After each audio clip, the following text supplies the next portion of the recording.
Tamar. The Bible story they rarely teach, justice, silence, and redemption. Some stories in the Bible are not meant to comfort us. They are meant to confront us. They sit quietly in the pages of Scripture, unpolished, unresolved, asking difficult questions about justice, silence, and survival. Tamar's story is one of them. It is not a story often read aloud. Not because it lacks meaning, but because it exposes how righteousness can still leave someone abandoned. Tamar did everything she was told to do. She obeyed. She waited. She trusted. And still, she was forgotten. This is not a story about perfection. It is a story about a woman who refused to disappear when obedience was no longer enough. This is the story of Tamar. Tamar entered the family of Judah, one of the 12 sons of Jacob. She married Judah's firstborn son, Er. Marriage meant security, belonging, a future. But Scripture tells us something unsettling. Er was wicked in the sight of the Lord. The Bible does not describe his sin. It does not explain his actions. It simply tells us that his wickedness was so severe that God took his life. Tamar became a widow. Young. Childless. Vulnerable. According to the custom of the time, Judah gave Tamar to his second son, Onan. This was not romance.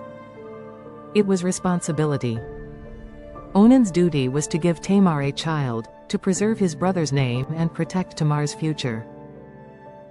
But Onan wanted the benefits, without the responsibility. He slept with Tamar, yet deliberately prevented her from conceiving. Scripture is clear. What Onan did was wicked in the sight of the Lord. He exploited Tamar's vulnerability. He denied her justice. He chose selfishness over obedience. And God took his life as well. Now Tamar had lost 2 husbands.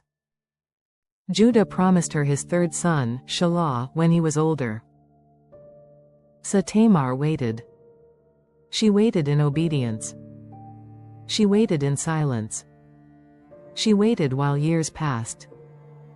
But Judah never intended to keep his promise. Shelah grew up. And Tamar remained alone. No husband. No child. No protection. Trapped by righteousness in a system that offered her none. When Tamar realized she had been abandoned, she made a decision, not driven by desire, but by survival and justice. She disguised herself. Judah, unaware of her identity, encountered her. He made a promise. He left behind personal items as a pledge. From this encounter, Tamar conceived.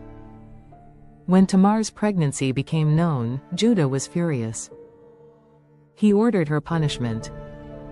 But Tamar did not defend herself with words. She sent the items Judah had left behind. And with them, the truth. Judah recognized them. And then he spoke words that echo through Scripture. She is more righteous than I, not because her path was perfect, but because she sought justice where obedience had left her abandoned. A birth that changed history. Tamar gave birth to twins, Perez and Zerah. Through Perez's line would come King David. And generations later, Jesus Christ. Tamar, once judged, silenced, and misunderstood, became part of the lineage of redemption itself. Tamar's story reminds us, God sees those trapped in broken systems. God remembers those history tries to erase. God redeems what society shames. Her story is not about deception. It is about survival, justice, and divine remembrance. If this story moved you, subscribe to this channel to learn more about the people in the Bible.